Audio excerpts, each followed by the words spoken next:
नमस्कार। कभी सोचा है कि जब फोन पर बस एक बटन दबाते हैं तो पूरी दुनिया की जानकारी स्क्रीन पर कैसे आ जाती है? आज हम इसी छिपे हुए सफर का पता लगाएंगे कि हमारा मोबाइल डेटा हर सेकंड में क्या कुछ कर जाता है। तो चलिए इस सफर की गहराई में उतरते हैं। शुरुआत होती है उस पहले सबसे जरूरी पल से, जब फोन को ऑन किया जाता है। ये हमें एक मामूली सी बात लग सकती है ना? लेकिन असल में पर्दे के पीछे बहुत कुछ चल रहा होता है। तो सबसे पहला कदम है पहचान और ऑथेंटिकेशन का। इसे नेटवर्क के साथ एक डिजिटल हैंडशेक की तरह समझ सकते हैं, जहां फोन अपना परिचय देता है और यह साबित करता है कि वो वही है जो वो कह रहा है। और इस पूरी प्रक्रिया के सेंटर में क्या है? SIM card. जी हाँ, वो छोटी सी चिप सिर्फ एक पहचानकर्ता से कहीं बढ़कर है। ये तो पूरे मोबाइल इंटरनेट सिस्टम की चाबी है, जो हमारे डिजिटल पहचान को सुरक्षित रखती है। देखिए, सिम कार्ड के अंदर होता है IMSI, यानी इंटरनेशनल मोबाइल सब्सक्राइबर आइडेंटिटी।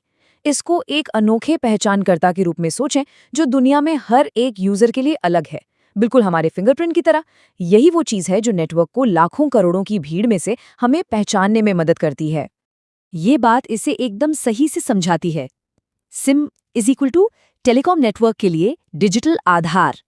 ये नेटवर्क के लिए एक डिजिटल पासपोर्ट की तरह काम करता है, जो हमें इस डिजिटल दुनिया तक पहुंचने का रास्ता देता है। और ये 4 कदम वाला process her bar phone on होने पर अपने आप हो जाता है, ताकि हमें नेटवर्क तक एक सेफ और भरोसेमंद कनेक्शन मिल सके। ये एक तरह का तयशुदा डांस है, जो सेकंडों में पूरा हो जाता है। ठीक है, तो अब हम नेटवर्क से तो जुड़ गए, लेकिन अगला सवाल ये है कि हमारा सिग्नल फोन से निकलकर पूरी दुनिया के वेब तक कैसे पहुंचता है। चलिए अगले चरण पर चलते हैं। यही काम आते हैं सेल टावर, जो हम सब हर जगह देखते हैं। यह हमारे डिवाइस और विशाल इंटरनेट के बीच एक बहुत जरूरी पुल का काम करते हैं। कह सकते हैं कि ये हमारी कनेक्टेड दुनिया के वो गुमनाम हीरो हैं, जो चुपचाप अपना काम करते रहते हैं। अब आता है APN, यानी एक्सेस पॉइंट नेम। इसको फोन के लिए एक खास पते की तरह समझें, जो उसे इंटरनेट के सही दरवाजे तक ले जाता है। अगर सही APN सेटिंग्स नहीं है, तो फोन पर पूरे सिग्नल होने पर भी इंटरनेट नहीं चल सकता। ठीक वैसे ही जैसे बिना पते के कोई चिट्ठी अपनी मंजिल तक नहीं पहुंच सकती। हर मोबाइल ऑपरेटर का अपना अनोखा APN होता है। जैसे जियो के लिए जियोनेट है और एयरटेल के लिए airtelgprs.com। वैसे तो ये सेटिंग्स अपने आप ही कॉन्फ़िगर हो जाती हैं, लेकिन हाँ, कभी-कभी इन्हें मैनुअली भी डालना पड़ सकता है। तो सिम ने पहचान दे दी, APN ने गेट खोल दिया, लेकिन इंटरनेट के इस हाईवे पर टोल भी तो लगता है ना?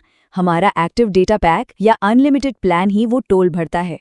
नेटवर्क हमारे एक्टिव प्लान के हिसाब से मेगाबाइट्स और गीगाबाइट्स में डेटा की खपत पर लगातार नजर रखता है, ताकि ये पक्का हो कि हर कोई अपने हिस्से का भुगतान कर रहा है। एक बार जब हमारा डेटा उस गेटवे से निकल जाता है, तो वो इंटरनेट पर अपनी सुपरफास्ट यात्रा शुरू करता है। और सच कहूं तो असली जादू यहीं से शुरू होता है। इस सफर में फोन को मिलती है एक अस्थायी ऑनलाइन पहचान, जिसे कहते हैं IP एड्रेस। ये IP एड्रेस ही वेबसाइटों को बताता है कि जानकारी वापस कहाँ भेजनी है। ये इंटरनेट की दुनिया के लिए एक रिटर्न एड्रेस की तरह है, जो ये पक्का करता है कि हमने जो भी डेटा मांगा है, चाहे वो कोई वेब पेज हो या वीडियो, वो सही डिवाइस तक वापस पहुंचे। ये प्रोसेस कमाल का है। बड़ी बड़ी फाइलों को छोटे छोटे टुकड़ों में तोड़ा जाता है, जिन्हें पैकेट्स कहते हैं। हर पैकेट में भेजने वाले और पाने वाले का पता होता है। ये पैकेट इंटरनेट पर अपनी अलग अलग यात्रा करते हैं और फिर डेस्टिनेशन पर पहुंचकर, मतलब हमारे डिवाइस पर पहुंचकर, बिना किसी रुकावट के फिर से जुड़ जाते हैं। और हाँ, इस पूरी यात्रा के दौरान हमारा डेटा खुला नहीं घूमता। एन्क्रिप्शन, जैसे कि HTTPS, वो डिजिटल ताला है जो हमारे डेटा को स्क्रैम्बल कर देता है, मतलब उसे सुरक्षित रखता है। इससे ये पक्का होता है कि हमारे और सर्वर के बीच की बातचीत को कोई और ना पढ़ सके। लेकिन हम सब जानते हैं कि हर इंटरनेट कनेक्शन एक जैसा नहीं होता है ना? कभी तेज, कभी धीमा। तो आखिर क्या चीज़ तय करती है कि हमारा कनेक्शन कितना तेज और भरोसेमंद होगा? चलिए कुछ जरूरी फैक्टर्स पर नजर डालते हैं। मोबाइल टेक्नोलॉजी की हर जनरेशन स्पीड और क्षमता में एक बड़ी छलांग लगाती है। सोचिए, 2G ने हमें बेसिक टेक्सटिंग दी, 4G ने HD वीडियो स्ट्रीमिंग को आम बना दिया, और अब 5G तो कम लेटेंसी वाली गेमिंग और वर्चुअल रियलिटी जैसी नई संभावनाओं का वादा करता है। ये एक बहुत आम समस्या है। फोन में सिग्नल बार तो पूरे हैं, लेकिन इंटरनेट कछुए की चाल चल रहा है। ऐसा क्यों होता है?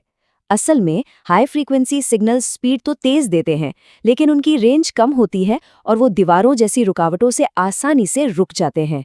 वहीं लो फ्रीक्वेंसी सिग्नल धीमे होते हैं, लेकिन उनकी रेंज ज्यादा होती है और वो दीवारों के आर पार भी बेहतर तरीके से जा सकते हैं। स्पीड और लेटेंसी के बीच का फर्क समझना भी बहुत जरूरी है। देखिए, स्पीड एमबीपीएस में बताती है कि 1 सेकंड में कितना डेटा ट्रांसफर हो सकता है।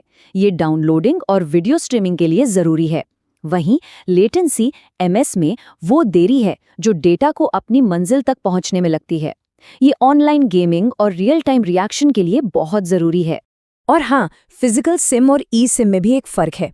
दिखने में तो ये अलग हैं, एक प्लास्टिक चिप है तो दूसरा डिजिटल, लेकिन काम दोनों एक ही करते हैं, सब्सक्राइबर की पहचान करना। बस ई सिम ज़्यादा फ्लेक्सिबिलिटी देता है, जिससे बिना कोई फिजिकल कार्ड बदले ऑपरेटर स्विच किया जा सकता है। तो अब जब हमने सारे अलग अलग हिस्से समझ लिए हैं, तो चलिए इन सबको एक साथ जोड़ते हैं। एक असल दुनिया के उदाहरण से समझते हैं कि जब हम YouTube पर कोई वीडियो देखते हैं तो असल में क्या होता है। बस एक टैप से लेकर स्क्रीन पर वीडियो चलने तक ये पूरा 5 कदम का प्रोसेस मिली सेकेंड्स में हो जाता है। हमारा फोन एक रिक्वेस्ट भेजता है जो सेल टावर से होते हुए YouTube के सर्वर तक पहुंचता है।